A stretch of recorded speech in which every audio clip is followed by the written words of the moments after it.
வணக்கம் வாசகர்களே. இன்று நாம் கேட்கப் போகும் கதை ஒரே நண்பன். ஜெயகாந்தன் அவர்கள் 1962ஆம் ஆண்டு எழுதிய சிறுகதை. என்னுடைய வாசக நண்பர்கள் அனைவருக்கும் இது சமர்ப்பணம். சார், உங்களுக்கு ஃபோன் வந்திருக்கு என்ற ஆபீஸ் பையனின் குரல் கேட்டு பிரஸில் ப்ரூஃப் திருத்திக் கொண்டிருந்த சந்திரன் தலை நிமிர்ந்து பார்த்தான். எனக்கா? கொஞ்சம் யாருன்னு கேளேன். யாரோ வேணுவா சார் என்று சொல்லிக்கொண்டே திரும்பி வந்தான் பையன். வேணு என்ற பெயரை கேட்டதும் தலை நிமிர்ந்த சந்திரன் ஒரு வினாடி ஆபீஸ் பையனின் முகத்தை வெறித்து பார்த்தான். அவன் பையிலிருந்த பேனா கட்டை விரல்களின் பிடி தளர்ந்ததால் ப்ரூஃப் காளிகளின் மேல் உருண்டு ஈரக் காகிதங்களின் மீது மை படர்ந்தது. யாரோ வேணு, ஆமா, அவன் யாரோதான் என்று அசாதாரண அழுத்தத்துடன் கூறிக்கொண்டான். சரி, நான் இல்லைன்னு சொல்லிடு. ஆபீஸ் பையன் போனில் பேசிய பொய் அச்சு இயந்திரங்கள் பல கடகடத்து ஓடிக்கொண்டிருக்கும் அந்த பத்திரிகை ஆபீஸின் இரைச்சலை கடந்து வந்து சந்திரனின் காதுகளில் ஒலித்தது. அவர் வெளியே போயிருக்கார் சார். தெரியாது, சீட்ல காணோம். எப்ப வருவாரோ? சரி, மதுரையில் இருந்தா சொல்றேன். ஜோதி ஹோட்டல் தானே? 7ஆம் நம்பர் ரூமா? சொல்றேன் சார். தன் அறைக்கு வந்த பின் நெற்றியை தேய்த்து கொண்டு நாற்காலியில் சாய்ந்து உட்கார்ந்தான் சந்திரன். வேணுவுக்கு நான் மறுபடியும் இங்கே வந்து மானம் மரியாதை எல்லாம் விட்டு வேலைக்கு சேர்ந்த விஷயம் எப்படி தெரியும்? இந்த வேணுவை நம்பி மதுரைக்கு சென்று கையில் ஒரு காசுமின்றி பட்டினியும் துயரமும் வயிற்றில் பற்றி எரிய மதுரை நகரத் தெருவில் திரிந்து அலைந்துவிட்டு திரும்பி வந்து 3 மாதம் கூட ஆகவில்லையே. அதற்குள் மறந்து விடுமா? என்ன தைரியம் இருந்தால் எனக்கு போன் பண்ணி ஓட்டலுக்கு அழைப்பான். திமிர், பணத்திமிர். இந்த பணக்காரனின் தயவு வேணும் என்பதற்காக கூப்பிட்டவுடன் நான் ஓடி வந்து நிற்பேன் என்று நினைப்பா என்று நினைத்த போது கோபத்தால் சந்திரனின் மனம் பதறியது. இப்பொழுதே போனில் அவனை கூப்பிட்டு கண்ணில் ரத்தம் தெறிப்பது போல நறுக் நறுக்கென்று 4 வார்த்தை கேட்க துடித்தது அவன் நெஞ்சு. டெலிபோன் ரிசீவரை கையில் எடுத்தான். ஆத்திரத்தாலும் வருத்தத்தாலும் அவன் கையில் பிடித்திருந்த டெலிபோன் ரிசீவர் காதருகே நடுங்கியது. Yes, Jyothi hotel. Room number 7க்கு போடுங்க. 7ஆம் நம்பர் ரூம் தானே? வேணு இருக்காரா என்று கேட்கும்போது சந்திரனின் குரல் அடைத்தது. வேணுதான் பேசுறேன் என்ற பதில் குரலை கேட்டு அவன் முகம் சுருங்கிற்று. சற்று நேரத்திற்கு முன் முறுக்கிக் கொண்டு நின்ற மனம் அந்த குரலை கேட்டதும் எதிர்ப்புறம் சுழன்று உறுதிகள் தளரலாயின. இன்று இவன் எனக்கு நண்பன் இல்லை. ஆனால் எனக்கு எவ்வளவு அன்பான நண்பனாக இவன் ஒரு காலத்தில் இருந்திருக்கிறான். அதெல்லாம் பொய்யாகப் போனவைதான். இருந்தாலும் அந்த பொய்யான அன்பு எத்தனை தடவை எனக்கு காலேஜ் ஃபீஸ் கட்டியிருக்கிறது. அந்த லட்சாதிபதி உடுத்துவது போல் எல்லாம் எனக்கும் உடை உடுத்தியிருக்கிறது. இதோ இப்பொழுது போட்டிருக்கிறேனே இந்த டெக்கரான் ஸ்லாக், இது கூட அவன் வாங்கித் தந்ததுதானே. அவன் ஏனோ திடீரென்று மாறிப்போனான். மதுரையிலிருந்து திரும்பி வருவதற்காக அவன் தந்த பணத்தை அவன் முகத்தில் விட்டெறிந்து விட்டு நான் வந்தபோதிலும் அவன் எப்போதோ எனக்கு வாங்கி தந்த கைக்கடிகாரத்தை விற்றுத்தானே வந்தேன். என்னதான் எனது சுதந்திரமும் மரியாதையும் பறிபோவதாக நான் நினைத்துக் கொண்டாலும் 200 ரூபாய் சம்பளம் தரும் இந்த பத்திரிகை ஆபீஸ் வேலை கிடைத்ததும் அவன் தயவில்தானே. அவன்தான் இருதயமில்லாமல் அன்று நடந்து கொண்டிருந்தாலும் நானும் நன்றி இல்லாமல் அவனை புண்படுத்துவதா? ஒரு சில வினாடிகளில் இவ்வித சிந்தனைகள் பலவும் அவன் நெஞ்சில் குவிந்து கனக்கவே சந்திரனின் முகம் சிவந்து கண்கள் கலங்கின. இவனது இந்த மௌனத்தால் ரிசீவரிலிருந்து வரும் வேணுவின் குரல் ஹலோ ஹலோ என்று அலறியது. சந்திரனின் கை நடுக்கம் குறைந்தது. மௌனமாக ரிசீவரை டெலிபோன் மீது வைக்கும்போது தன் கண்களில் கண்ணீர் வருவதை தடுக்கும் பொருட்டு புறங்கையால் முகத்தை அழுத்தி தேய்த்து கொண்டான்.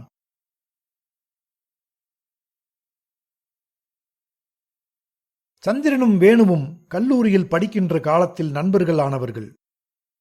தாய்மாமன் ஒருவரை தவிர அன்பு செலுத்தும் அளவுக்கு உறவினர்கள் யாரும் இல்லாத சந்திரன் கல்லூரியில் சேர்ந்த முதல் ஆண்டிலேயே அவனது படிப்புக்கும் வளர்ப்புக்கும் பொறுப்பாயிருந்த மாமாவையும் இழந்துவிட்டு கல்லூரி படிப்பையே நிறுத்திவிடுவதாக இருந்தான். மதுரைக்கு அருகே ஒரு கிராமத்தில் சுற்றுவட்டாரத்திலேயே தங்களுக்கு நிகரில்லாத பணக்கார குடும்பத்தில் பிறந்த வேணு பட்டணத்துக்கு வந்து படிக்க வேண்டும் என்ற ஒரே ஆசையினால் ஹாஸ்டலில் தங்கியிருந்தான். சந்திரனும் அவனும் ஒரே வகுப்பு, ஒரே ரூம். மாணவர் சங்கத்தில் நடக்கும் சொற்பொழிவுகளினாலேயே சந்திரன் பலரை கவர்ந்திருந்தான். கல்லூரி சஞ்சிகைகளில் அவன் எழுதும் கட்டுரைகள் மாணவர்களை மட்டுமல்லாமல் ஆசிரியர்களையும் கவர்ந்திருந்தன. சந்திரனின் கல்லூரி வாழ்க்கையின் போது சதா நேரமும் அவனைச் சுற்றி ஒரு நண்பர் குழு கூடி அவனோடு விவாதித்துக் கொண்டே இருக்கும். அரசியல், சமூகம், பொருளாதாரம், கலை, எது பற்றி வேண்டுமானாலும் திறமையாக விவாதித்து தீர்க்கமாய் பதில் சொல்லும் ஆற்றல் மிகுந்த சந்திரன்வால் விளையாட்டுப் பந்தயங்களில் மட்டுமே மிகுந்த ஈடுபாடுடைய வேணு வெகுவாக ஆகர்ஷிக்கப்பட்டிருப்பான் என்று சந்திரன் நினைத்ததே இல்லை. மாமாவின் மரணத்துக்குப் பின் தான் கல்லூரியிலிருந்து நின்றுவிடப் போவதாகவும் தன்னை ஆதரிக்க யாரும் இல்லாத, தனக்கென்று ஒரு குடும்பமும் இல்லாத சென்னையை விட்டு தான் எங்கேயாவது போய்விடப் போவதாகவும் தனக்கு நெருங்கிய நண்பர்களிடமெல்லாம் சோர்வும் சோகமும் நிறைந்த குரலில் சொல்லிக் கொண்டிருந்த சந்திரனின் வார்த்தைகள் அவனது அறையிலேயே இருந்த வேணுவுக்கு முதலில் தெரியாது. அப்பொழுதெல்லாம் அவர்கள் நண்பர்கள் அல்லர். எல்லோரிடமும் விடைபெற்றுக் கொண்ட பின் ரூம் நண்பனிடம் சொல்லிக் கொள்ள வேண்டுமே என்ற கடமை உணர்ச்சியில் தன் நிலைமையை சந்திரன் தெரிவித்தபோது வேணு பதறிப்போனான். சந்துரு, நீ என்னோட இந்த ரூம்ல இருக்கிறதுலே எனக்கு எவ்வளவு சந்தோஷம், பெருமை தெரியுமா?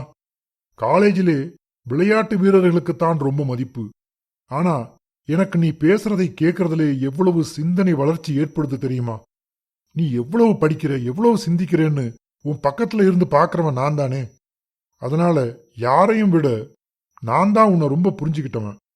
நீ படிப்பை விட்டுட்டு போறது எனக்கு ரொம்ப வருத்தமா இருக்கும். நீ இங்கேயே தொடர்ந்து படிக்கிறதுக்காக ஏதாவது நான் செய்ய முடியும்னா நிச்சயமா சந்தோஷமா அந்த உதவியை செய்வேன் என்று வேணு கூறுகையில் சந்திரன் முதலில் வியந்தே போனான். வேணு, உன் அன்பை தெரிஞ்சுக்காம இவ்வளவு நாள் இருந்துட்டேன். உன் அன்புக்கு ரொம்ப நன்றி. என்ன உதவி கேட்கறதுன்னு எனக்கு புரியல. இவ்வளவு நாள் எங்க மாமாவுக்கு ஒரு சுமையா இருந்தேன். அவரும் போய்விட்டார்.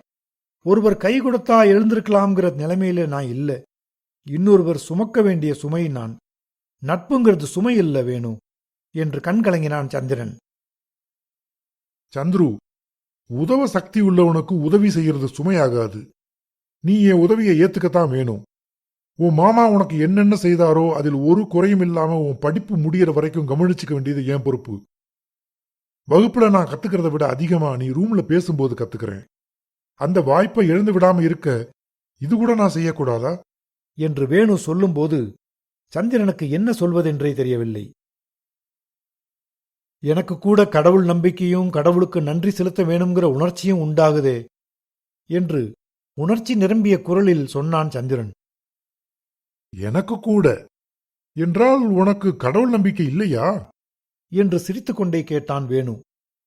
இல்லை என்று பேச ஆரம்பித்த சந்திரன் அன்றிரவு வெகு நேரம் வரை ஆஸ்திகவாதம் பேசிக் கொண்டிருந்தான்.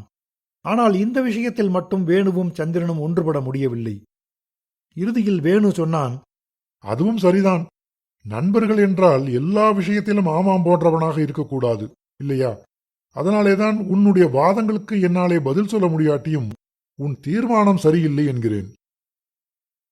அப்படி இல்லை வேணு, நாமெல்லாம் சயின்ஸ் படிக்கிறவர்கள். உயிரியல் வாழ்க்கை என்பதே ஒரு போராட்டம். அந்த போராட்டம் பரிணாம நீதிப்படி வளர்ச்சியடைகிறது. அந்த பரிணாமகதி பிரகாரம் முன்னும் பின்னும் ஆராய்வதே விஞ்ஞான முறை. இதில் எந்த இடத்திலும் கடவுளை மனிதன் சந்தித்ததில்லை. முன்னேயும் சரி பின்னேயும் சரி என்று சொல்லிக் கொண்டிருக்கையில் வேறு சில நண்பர்களும் வந்தார்கள். அவர்கள் விவாதிக்க ஆரம்பித்தார்கள். வேணு கவனிக்க ஆரம்பித்தான். அதன் பிறகு வேணுவும் சந்திரனும் சக வகுப்பினர் என்பது மட்டுமில்லாமல் எல்லா விதங்களிலும் சமமான ஒத்த தரத்தவராயினர். தனக்கு என்னென்ன வசதிகள் உண்டோ அவை அனைத்தையும் சந்திரனுக்கு செய்து தந்தான் வேணு. உடையிலும் உணவிலும் உல்லாசத்திலும் அவர்களுக்கு இடையே பேதம் இல்லை. ஒருமுறை கைக்கடிகாரத்துக்காக வேணுவுக்கு ஊரிலிருந்து 400 ரூபாய் அனுப்பியிருந்தார்கள். ஆனால் 200 ரூபாய் விலையில் 2 கடிகாரங்கள் வாங்கினான் வேணு.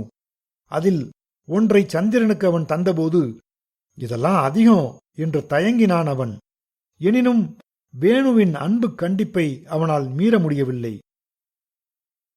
சந்திரன் வேணு நட்பு ஏற்பட்ட 4 ஆண்டுகளுக்குப் பின் படிப்பு முடிந்து கல்லூரியை விட்டு வெளியே வந்தபோது, வேணுவை அவனது தகப்பனார் மதுரையில் புதிதாக ஏற்படுத்தியிருந்த தொழிற்சாலை மேனேஜிங் டைரக்டராக வரவேண்டும் என வரவேற்றது. சந்திரன், அவன் என்ன படித்திருந்தும் என்ன அறிவு பெற்றிருந்தும் என்ன பயன்? உலகம் எப்படி இருக்கிறது என்று சொல்லத்தான் அவனுக்கு தெரியுமே தவிர உலகத்தில் எப்படி வாழ்வது என்று அவனுக்கு தெரியாது. அப்போதும் வேறு கதியின்றி வேணுவின் உதவியையே எதிர்பார்த்திருந்தான். அவன் தயக்கத்தை புரிந்து கொண்ட வேணு, உதவி கேட்பது நட்பின் உரிமை. இதில் கேவலம் என்று நினைக்கவோ வெட்கப்படவோ நியாயமில்லை. அப்படி இருந்தால் அந்த நட்பு முழுமையாய் இன்னும் வளரவில்லை என்றுதான் அர்த்தம் என்றான். வேணு பேசுவது குறைவாக இருந்தாலும் எவ்வளவு சாரம் மிகுந்த வார்த்தைகளாய் அளவறிந்து சொல்கிறான் என்று எத்தனையோ தடவைகள் போன்று அப்பொழுதும் வியந்த சந்திரன், ஒண்ணுமில்ல வேணு, எதிர்காலம் ஒரே இருட்டா இருக்கு. உன்னோட நானும் மதுரைக்கு வந்துடட்டுமா என்று பரிதாபமாய் கேட்கும்போது வேணு மௌனமாக வெகுநேரம் யோசித்தான். பிறகு சொன்னான், அது அவ்வளவு நல்லா இருக்காது சந்துரு. அதுவும் இல்லாமல் நீ குமாஸ்தா வேலை செய்யறதுக்கு பிறந்தவன் அல்ல என்று சொல்லி மேலும் சில வினாடிகள் யோசித்த பின் சந்திரனின் கைகளை பிடித்து நம்பிக்கை உணர்வுடன் அழுத்தியவாறு, கவலைப்படாத, உனக்கு தகுந்த மாதிரி ஒரு வழி பார்த்து கொண்டுதான் இருக்கிறேன் என்று புன்னகையுடன் கூறினான் வேணு. சில நாட்களுக்குப் பிறகு வேணு உற்சாகத்தோடு சந்திரனிடம் சொன்னான், உனக்கு தகுந்த நல்ல வேலை ஒண்ணு கிடைச்சிருக்கு சந்துரு. எங்க அப்பாவுக்கு சிநேகிதர் ஒருத்தரை இன்னைக்கு தற்செயலா பார்த்தேன். அவர் ஒரு பத்திரிகை ஆரம்பிக்கலாம்னு பெரிய அளவுல முயற்சிகள் பண்ணிக்கிட்டு இருக்கார். உனக்கு தகுந்த வேலை பத்திரிகை ஆசிரியர் தொழில் தான்னு எனக்கு தோணுச்சு. கேட்டு வச்சேன். அந்த மனுஷன் உடனே சரின்னு சொல்லிட்டாரு. இந்த மாசமே உனக்கு வேலை கிடைச்சிடும் என்று வேணு தன் முயற்சியின் வெற்றியை குதூகலத்துடன் தெரிவித்ததை கேட்கும்போது சந்திரனுக்கு முதலில் ஒருவித பயமும், அதே சமயத்தில் தான் ஒரு எழுத்தாளனாகவும் பத்திரிகை ஆசிரியனாகவும் மாறப்போகும் மகிழ்ச்சியும் பிறந்தது. அதன் பிறகு இந்த 5 வருஷ காலத்தில் நண்பர்கள் இருவரும் மாதத்திற்கு ஓரிரு முறை கடிதம் எழுதிக் கொள்வார்கள். வேணு சந்திரனின் கதை கட்டுரைகளை படித்து மகிழ்ந்து பாராட்டி எழுதுவான். தொழில் விஷயமாக 3 மாதத்திற்கு ஒருமுறை சென்னைக்கு வரும்போதெல்லாம் சந்திரனை தன்னோடு அழைத்துக் கொண்டு சுற்றுவான். துணிகளும் பொருள்களும் தான் வாங்கும்போது சந்திரனுக்கும் தேவைக்கு அதிகமாய் வாங்கித் தருவான். சந்திரன் வேண்டாம் என்றாலும் கேட்காமல் 100-200 செலவுக்கு தந்து செல்வான். இதற்கெல்லாம் காரணம் அவன் பொறுப்பேற்றிருக்கும் அந்த தொழிற்சாலை அமோகமாக வளர்ச்சியுற்றிருப்பது மட்டுமல்ல, அவன் கை கொடுத்துப் பழகிய கை, மனம் கொடுப்பதில் நிறைவு பெறும் மனம் என்பதுதான். மொத்தத்தில் எவ்வளவோ பொறுப்புகளைச் சுமந்து பணக்காரனாய் இருந்து பல சிரமங்களுக்கு இடையே வேணு அனுபவிக்கும் வசதிகளை எல்லாம் அவ்வித பொறுப்பும் சிரமங்களும் இல்லாமல் அவனது நண்பனாயிருப்பதனால் மட்டும் தான் அனுபவித்துக் கொண்டிருப்பதாய் பலமுறை எண்ணியிருக்கிறான் சந்திரன். 6 மாதங்களுக்கு முன் வேணு கல்யாணம் செய்து கொண்டான். கல்யாண சந்தோஷத்திலும் வேணுவுக்கு ஒரு குறை வந்துவிட்டது. விலையுயர்ந்த வெளிநாட்டு துணியில் தான் அணிந்திருக்கும் சூட் ஒன்று சந்திரனுக்கும் தைக்கவில்லையே என்ற குறை தோன்றுவதற்கு காரணம், சந்திரன் அந்த சூட் மிகவும் நன்றாக இருக்கிறது என்று சிலாகித்ததுதான். சந்துரு, உன் கல்யாணத்துக்கு இதே மாதிரி சூட் தச்சிடுவோம் என்று கிண்டல் பண்ணினாலும் அடுத்த தடவை வரும்போது சூட் நிச்சயம் என்று வாக்கு தந்தான் வேணு. நல்ல வேலை, அவனை நம்பி கல்யாணம் செய்து கொண்டிருந்தால் போன மாசம் வேலையை ராஜினாமா செய்து தெருவில் நின்றபோது அவனும் கைவிட்ட நிலைமைக்கு நான் என்னவாகி இருப்பேன் என்று எண்ணமிட்ட சந்திரனுக்கு வேணு ஒரே அடியாக மாறிப்போனதற்கு காரணம் ஒருவேளை அவன் மனைவியாக இருக்கலாமோ என்ற யோசனையும் இப்போது பிறந்தது. போன மாதம் முதலாளிக்கும் சந்திரனுக்கும் கடுமையான அபிப்பிராய பேதம் பிறந்தது. புதிதாக பிறந்துள்ள சந்திரனின் கருத்துப்படி ஒரு பிற்போக்கு கட்சியின் ஜனனத்தை வரவேற்று தலையங்கம் எழுதச் சொன்னார் முதலாளி. நான் எழுத முடியாது என்று மறுத்துவிட்டான் சந்திரன். இல்ல தம்பி, பத்திரிகை என்னுடையது. நான் சொல்வதை எழுதுவதற்குத்தான் நீ இருக்கிறாய் என்றார் முதலாளி. என் கருத்துக்கு புறம்பாக நான் எதுவும் எழுத முடியாது. எழுத்தாளனுக்கு மட்டும் சிந்தனை சுதந்திரம் இல்லையா என்று முரண்டு பிடித்தான் சந்திரன்.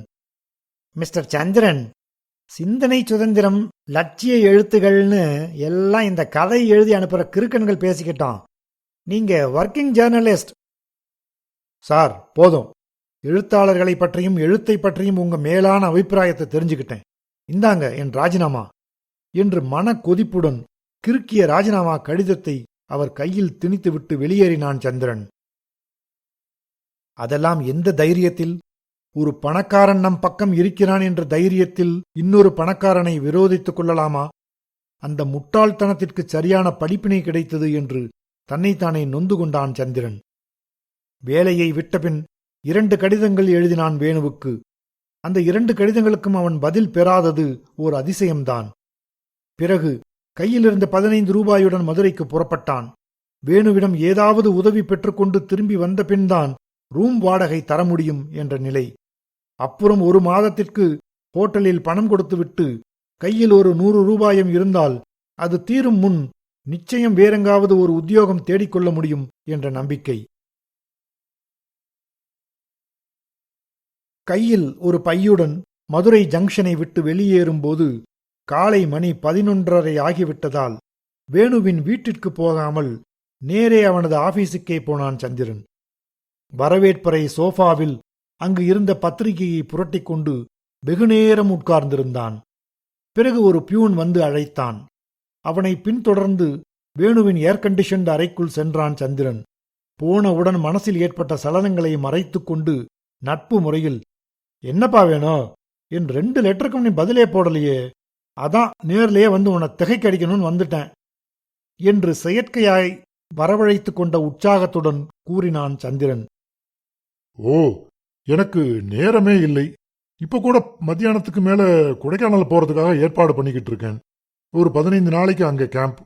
1 மாசமா என் மிஸ்ஸஸ் சொல்லிக்கிட்டு இருக்கா. இன்னைக்கு தான் எனக்கு டைம் கிடைச்சது என்று மிடுக்குடன் தோளை குலுக்கி டையை சரி செய்து கொண்டான் வேணு.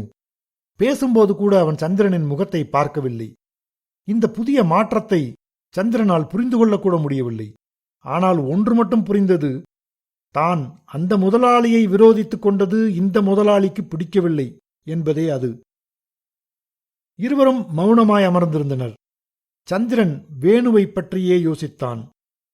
மனித குணங்கள்தான் எத்தனை ஆச்சரியமாக திடீர் மாற்றம் வருகின்றன. வேணுவா பேசுகிறான்? என்னிடமா? இப்படியும் ஒரு தோரணை காட்ட இவனுக்கு தெரியுமா? வந்தவனை பார்த்து புன்னகை கூட காட்டாமல் பசையற்ற பேச்சும் பார்வையற்ற பேச்சும். அவன் ஏன் என்னை பார்க்கக்கூட இல்லை?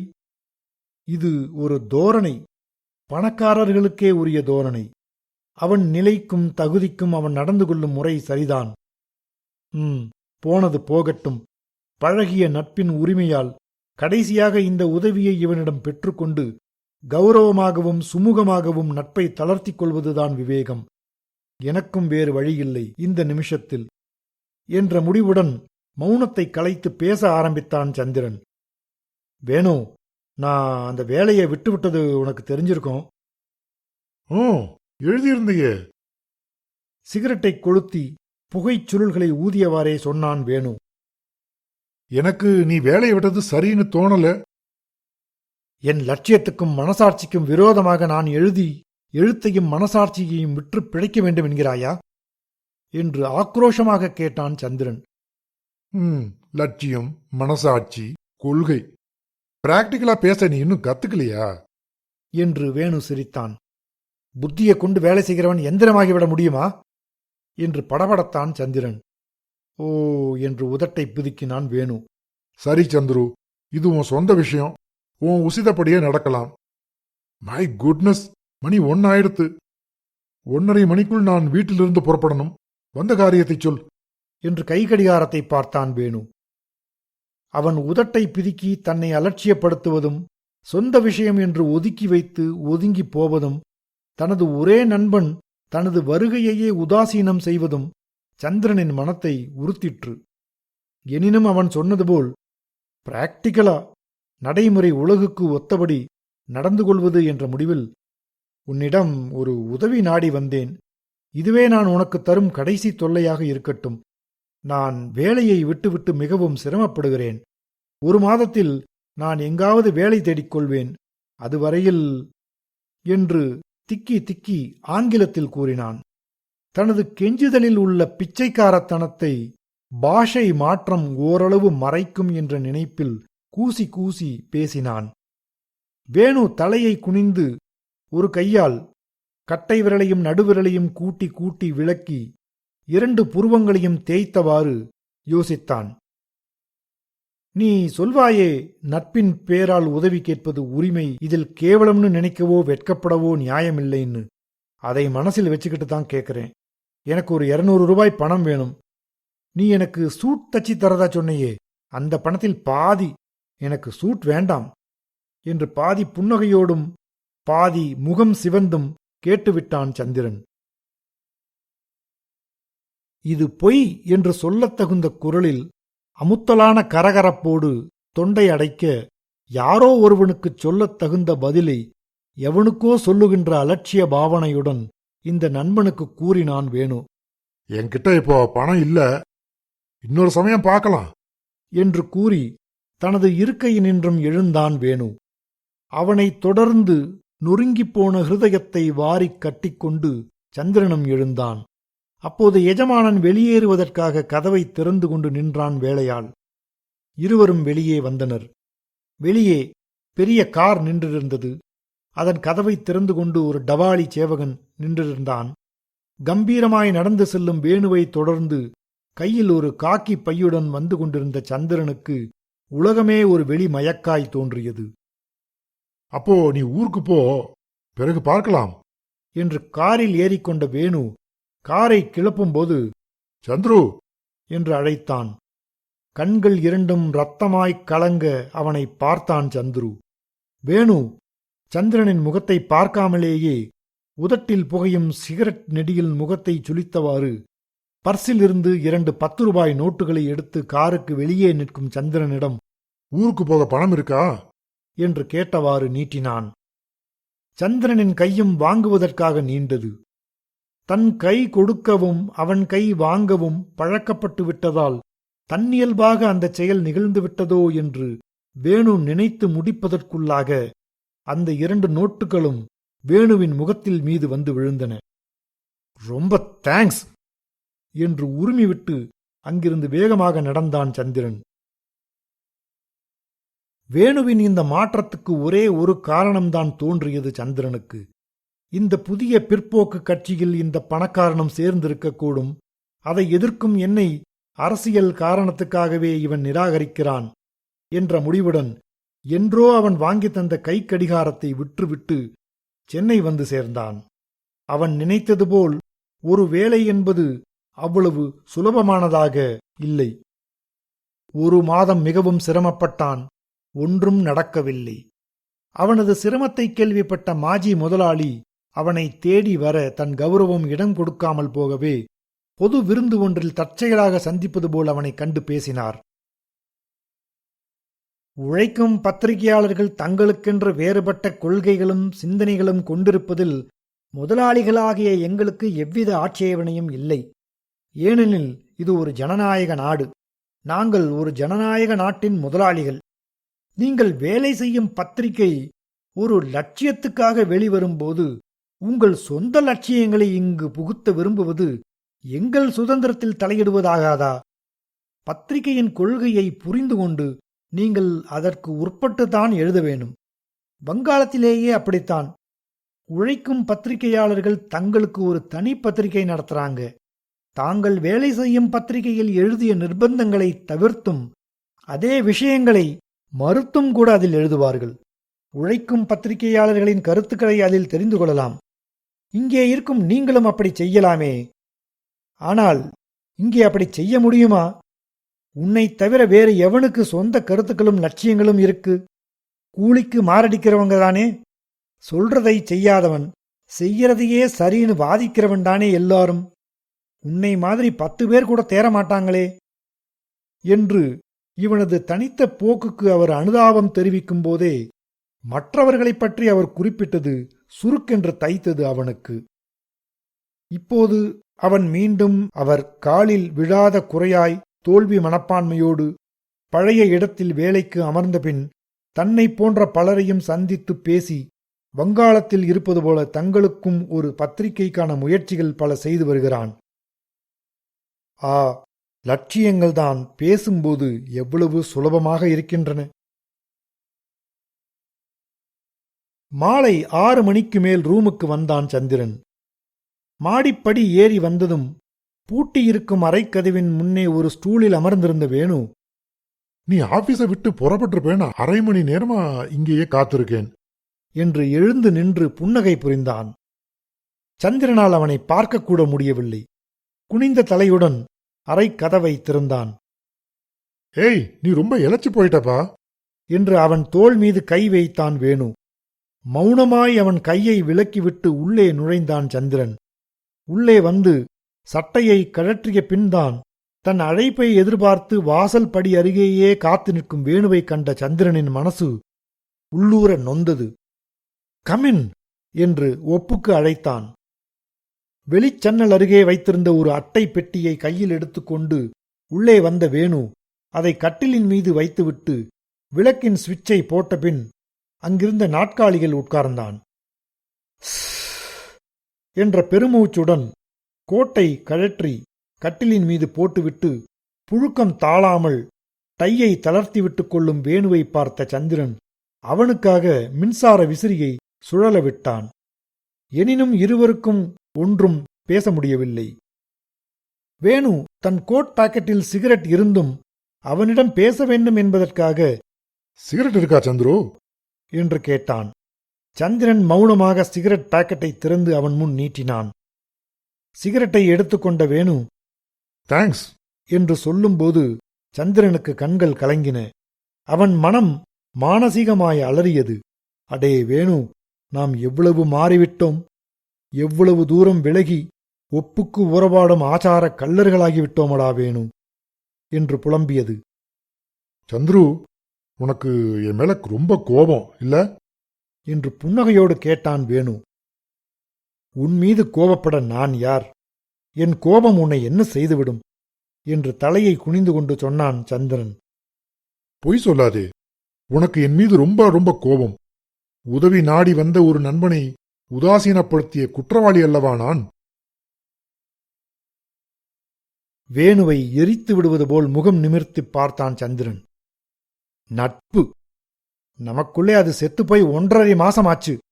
சந்துரு, இப்பதான் ஞாபகம் வருது. நட்புன்னு எழுதியிருந்தையே ஒரு கதை, ரொம்ப நல்லா இருந்தது. என்ன நினைச்சு நீ எழுதியிருந்தாலும் அந்த பணக்கார நண்பனின் பாத்திரம் ரொம்ப நல்லா இருந்தது. ஒருத்தனை தப்பா புரிஞ்சுக்கிறதுலே கூட ஒரு எழுத்தாளனுக்கு நன்மை இருக்கு. இல்லாட்டி அப்படி ஒரு பாத்திரம் பிறந்திருக்குமா? வாழ்க்கையில் நாம் சந்திக்கிற பாத்திரங்கள் தானே இலக்கியங்களிலேயும் உண்டாகுது. என்னதான் நீயும் நானும் நட்பு கொண்டாடினாலும் நீயும் நானும் வெவ்வேறு வர்க்கங்கள் தானே. உன் வர்க்கத்தின் நலன்களை பாதுகாக்கிற கட்சியை நான் எதிர்க்கிறவன் என்கிற காரணத்துக்காகத்தானே அன்னிக்கு நீ என்ன உதாசீனப்படுத்தின என்று சந்திரன் சொன்னபோது வேணு சிரித்தான். அவன் சிரிப்பதைக் கண்டு சந்திரன் பேச்சை நிறுத்தினான். பேசப்பா பேசு. நீ பேசி கேட்டு ரொம்ப நாள் ஆச்சு. உன் பேச்ச கேட்கணும்னு தான் இன்னைக்கு ஊருக்கு போக வேண்டியதை கேன்சல் பண்ணிட்டு வந்திருக்கேன். ஆனா நீயா எதுக்கு என்ன ஒரு கட்சியில சேர்த்து விடுற? மதுரையில நீ சொல்ற அந்த கட்சிய தீவிரமா எதிர்க்கிற பணக்காரன் நான் ஒருத்தன்தான். அதை தெரிஞ்சுக்கிட்டு பேசு என்று சொன்னவாறே எழுந்து ஷர்ட்டை கழற்றி ஹேங்கரில் மாட்டிவிட்டு கோட் ஸ்டாண்டில் கிடந்த சந்திரனின் டவலை எடுத்து பனியனுக்கு மேல் போர்த்தி கொண்டான் வேணு. பின் ஏன் அன்று இவன் என்னிடம் அப்படி நடந்து கொண்டான்? பணமா?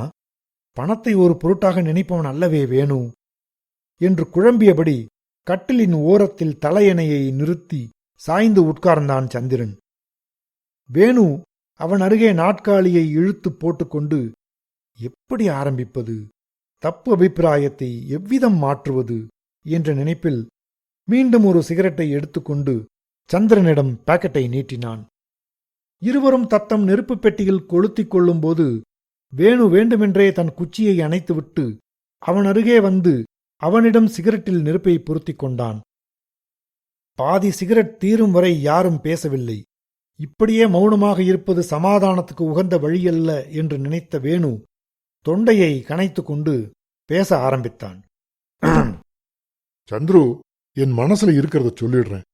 எனக்கு உன்ன மாதிரி பேச தெரியாது, இருந்தாலும் நீ என் மனசை புரிஞ்சுக்குவேன்னு நினைக்கிறேன் என்று கூறிவிட்டு ஒரு நிமிஷம் மௌனமாயிருந்து யோசித்தான் வேணு. பிறகு திடீரென்று சொன்னான், நீ சொல்லுவியே அடிக்கடி வாழ்க்கை ஒரு போராட்டம்னு. அந்த போராட்டத்துல இருந்து நீ தப்பிச்சுக்க கூடாதுன்னு தான் அன்னைக்கு நான் உனக்கு உதவி செய்யல. உன் கதையில நீ எழுதியிருக்கியே பணக்காரங்க நட்பு நிரந்தர நட்பு இல்லைன்னு. அந்த மாதிரி நம்ம சிநேகிதமும் ஆயிடக்கூடாதுன்னு உனக்கு முன்னேயே நான் யோசிச்சிருந்தனாலதான் அன்னைக்கு நான் அப்படி நடந்துகிட்டேன் என்று கூறவும் சந்திரன் அதை நம்ப முடியாதவன் போல கட்டிலில் இருந்து எழுந்து வேணுவின் கண்களை பார்த்தான். இப்படி உட்கார், விளக்கமா சொல்றேன் என்று தன் அருகிலிருந்த நாட்காலியை அவன் பக்கம் இழுத்து போட்டான் வேணு. எனக்கு தொழில் முறையிலேயும் அந்தஸ்து ரீதியிலேயும் பல பேர் இருக்காங்க நண்பர்கள்ங்கிற பேர்ல. அதெல்லாம் பயன் கருதி போடுற வேஷம்.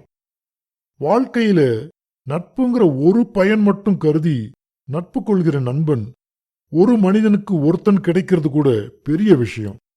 அப்படிப்பட்ட நண்பன் யாராக வேண்டுமானாலும் இருக்கலாம். அறிவும் ஆத்மாவும் ஒரு தரத்தில் இருந்தால் போதும். அப்படி நான் பலரை நினைச்சிருக்கேன். துரதிருஷ்டவசமாக நான் வசதி படைச்சவனா பிறந்துட்டேன். நீ அன்னைக்கு வந்தியே, அதே நிலைமையில அவங்க உதவின்னு வர்ற போதெல்லாம் நான் கடமைன்னு நினைச்சு உதவி செஞ்சேன். ஆனா அந்த நண்பர்கள் மறுபடியும் மறுபடியும் பல புதிய புதிய காரணங்களை சொல்லிக்கிட்டு தொடர்ந்து உதவி கேட்டாங்க. எனக்கு உதவி செஞ்சுக்கிட்டே இருக்கிறதுல பெரிய நஷ்டம் ஒண்ணும் இல்லை. ஆனா அவர்களின் சொந்த முயற்சிக்கும் பொறுப்புக்கும் என் நட்பு தடையா இருக்கிறதா தோணித்து எனக்கு. என்னோட அவர்கள் கொண்டிருந்த நட்பே பயன் கருதி கொண்ட நட்பா தோணித்து. புதிய புதிய பிரச்சனைகள் தோணிக்கிட்டே இருக்கிறது தானே வாழ்க்கை. அந்த நியதி எனக்கும் உண்டுன்னு அவர்களுக்கு தோணவே இல்லை.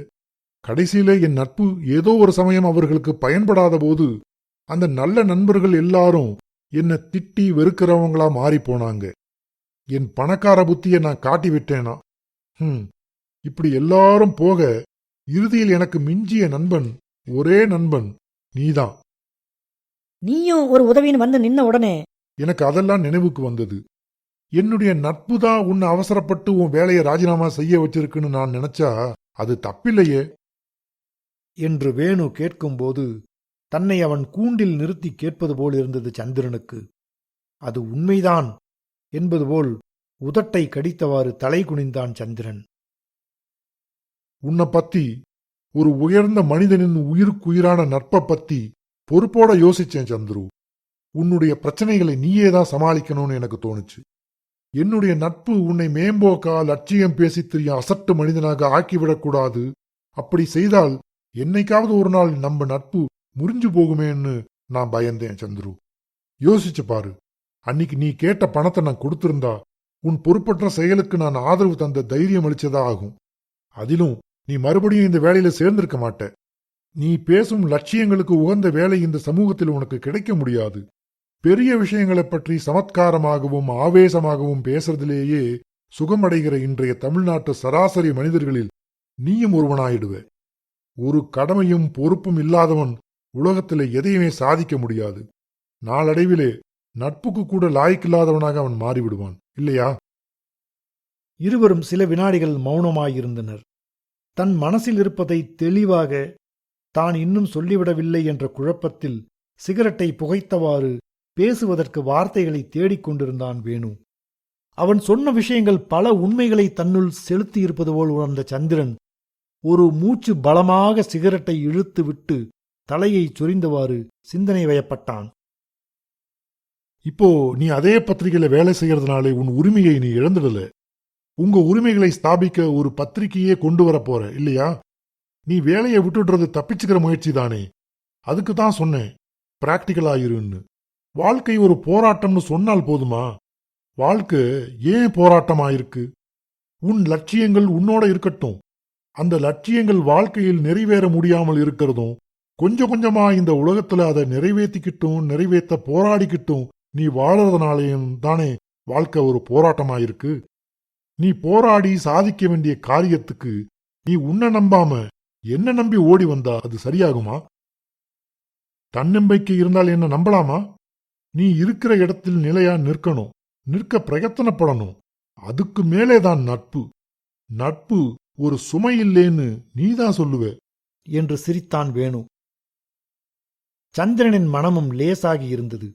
வேணுவை பார்த்து புன்னகை புரிய வேண்டும் போலிருந்த போதிலும் வேறு ஏதோ ஒரு உணர்ச்சியில் சந்திரனின் உதடுகள் துடித்தன. எல்லா நண்பர்கள்கிட்டையும் செய்த தப்ப உன்கிட்டையும் நான் செய்ய விரும்பல. எடுக்கிற கெட்ட பெயரை முன்னாடியே எடுத்துட்டா திருத்திக்க சந்தர்ப்பம் இருக்குங்கிற தெம்புல தான் அன்னைக்கு நான் அப்படி நடந்துகிட்டேன். நான் அன்னைக்கு அப்படி நடந்திருந்தாலும் அதுக்காக இப்போ உன்கிட்ட மன்னிப்பு கேட்க போறதில்ல என்று சிரித்தான் வேணு. ஆஹா, இந்த வேணு எவ்வளவு தூரம் சிந்திக்கவும் பேசவும் தயாராகிவிட்டானே என்று மனம் பாராட்ட, நானும் உன்கிட்ட மன்னிப்பு கேட்க போறதில்ல, ஏன்னா நீ என்னை மன்னிச்சிட்ட, எனக்கு தெரியும் என்று சிரித்தான் சந்திரன். அப்பாடா, என் பெண்டாட்டி கூட தேவலை போல இருக்கே. 2 வார்த்தையில சிரிச்சிடுவா. உன் முகத்துல இந்த சிரிப்பை வரவழைக்கிறதுக்குள்ள என்ன பாடு என்று சொல்லிக்கொண்டே, நீ ரொம்ப பிரியமா கேட்டிய அந்த சூட் என்று அட்டை பெட்டியை திறந்து அவன் முன் வைத்தான் வேணு. இதை தைக்கிற பணத்துல பாதி கொடுத்தால் போதும்னு அன்னைக்கு அழுதியே, இப்ப இதோடு கூட உனக்கு எவ்வளவு பணம் வேணும் சொல்லு என்று பர்ஸை திறந்தான். எனக்கு ஒன்னும் வேண்டாம் என்று சந்திரன் தயங்குவது கண்டு வேணு சிரித்தான். ஏய் சந்துரு, நம்ம நட்புக்கு இதெல்லாம் ஆதாரம் இல்ல, ஒரு அடையாளம்தான்.